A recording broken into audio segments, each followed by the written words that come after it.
and may very well go into that now disgraced country, guns a blazing, to completely wipe out the Islamic terrorists who are committing these horrible, horrible atrocities. I'm hereby instructing our Department of War to prepare for possible action. If we attack, it will be fast, vicious, and sweet, just like the terrorist thugs attack our cherished Christians. The United States cannot stand by while such atrocities are happening in Nigeria, and no. Over the last 5 years, Nigeria's remote northern states have been overrun by illegal mining sites, many linked to foreign nationals, including Chinese citizens.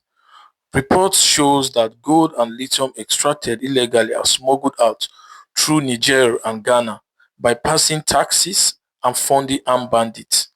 Now, security agencies say the money from illegal mining is one of the lifelines for bandits and extremist network in the northwest. So when you hear about insecurity in Zamfara, Katsina, or Kaduna, think of the gold beneath the soil. Now, Trump's outburst threatening to invade Nigeria to protect Christians sent shockwaves across Africa. But many political analysts say religion was only the surface. Beneath it lay America's fear of losing influence to China in Africa's most strategic economy. Now, Washington DC sees China ties with Nigeria, from rail contracts to mineral exploration, as a challenge to the US dominance in West Africa. In other words, this wasn't just a moral statement, it was a geopolitical theater. Now, within 48 hours, Beijing fired back. China's foreign ministry declared that it opposes any foreign military threat or interference in Nigeria's internal affairs. They called Nigeria a strategic partner and warned that using religion or human rights as excuse for invasion was unacceptable. But behind the diplomatic language, the message was clear. China will defend its interest in Nigeria both politically, economically, and strategically.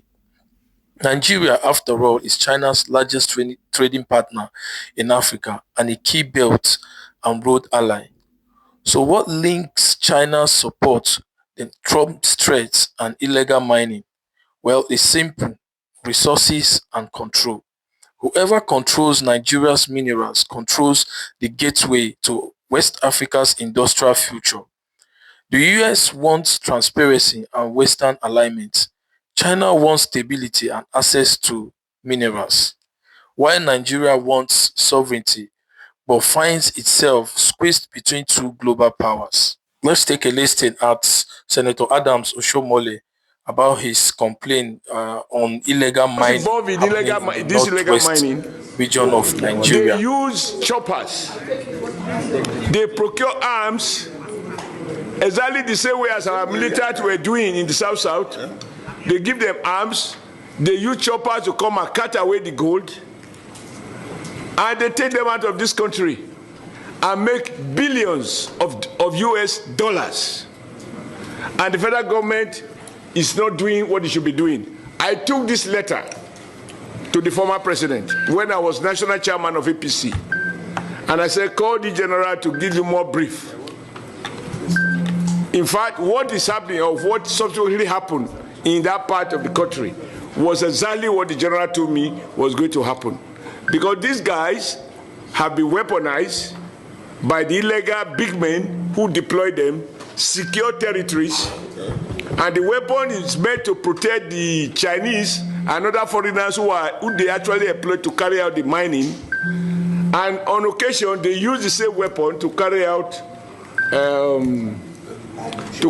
banditry, kidnapping, and all of the terrible things that are going on. Some retired military officers, army officers. Then Bola Ahmed Tinubu has directed his new look service chiefs to focus on ending insecurity in the northwest states, states like Zamfara and Katsina states, and also middle belt states like Benue and Plateau. As Nigerians watch closely, communities in Kaduna, Katsina, Zamfara, Niger, and Sokoto states are also hoping that this new military shakeup will finally bring an end to years of pain, kidnappings, and displacement. Well, only time will tell if Tinubu's war on banditry will finally succeed. But one thing is certain, the nation is tired of promises and waiting for results. For now, China stands beside Nigeria, but in geopolitics, friendship always follows interests. Well, the question is who will truly stand for Nigeria when the dust of the mines finally settle? Well, this is a question that I want us to discuss on the comment section. This is Impact Media. We bring you the latest news. Thank you.